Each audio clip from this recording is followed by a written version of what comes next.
একাধিক মাইক নিয়ে ভাইদের বোনদের ভোট চাওয়া হয় এবং নাগরিক দুর্ভোগ তৈরি করা হয়। দ্বিতীয়ত আসেন যে আমাদের নদীগুলো কিভাবে দখল দূষণ হচ্ছে। সবার আগে দেখবেন আইদার সেখানে একটি ধর্মীয় প্রতিষ্ঠানের সাইনবোর্ড দেখবেন অথবা কোনো একটি রাজনৈতিক দলের অফিস হিসাবে একটা টিনের ঘর হবে প্রথম, এবং বছরান্তে দেখা যাবে টিনের ঘর পরিবর্তিত হয়ে ইটের ঘর হয়, পরবর্তীতে সেখানে শপিং কমপ্লেক্স হয়ে যায়, মালিকানা থাকে সেই ভাইদের, সেই রাজনৈতিক দলের নেতাদের। এইভাবে অনেকভাবেই বলা যায় যে সেই বায়ু দূষণের কথা বলি, যারাই দূষণ করে থাকে ইন্ডাস্ট্রিয়া থেকে অথবা ইটের ভাটা থেকে শেষ পর্যন্ত রাজনৈতিক আশ্রয়ে তারা পার পাওয়ার চেষ্টা করে।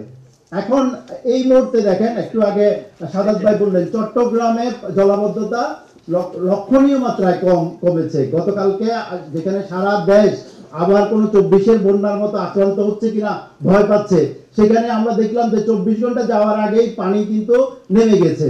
ঢাকাতেও একই অবস্থা। বেলি রোডে আমরা লক্ষ্য করতাম মাত্র 20 মিনিটের বৃষ্টিপাতে সেখানে 2-3 ফিট পানি হয়ে যেত, কিন্তু কালকে তো আমরা সেটি লক্ষ্য করি নাই। আমরা কি করেছি? ওই পরিমাণে জলাবদ্ধতা আমরা লক্ষ্য করি নাই।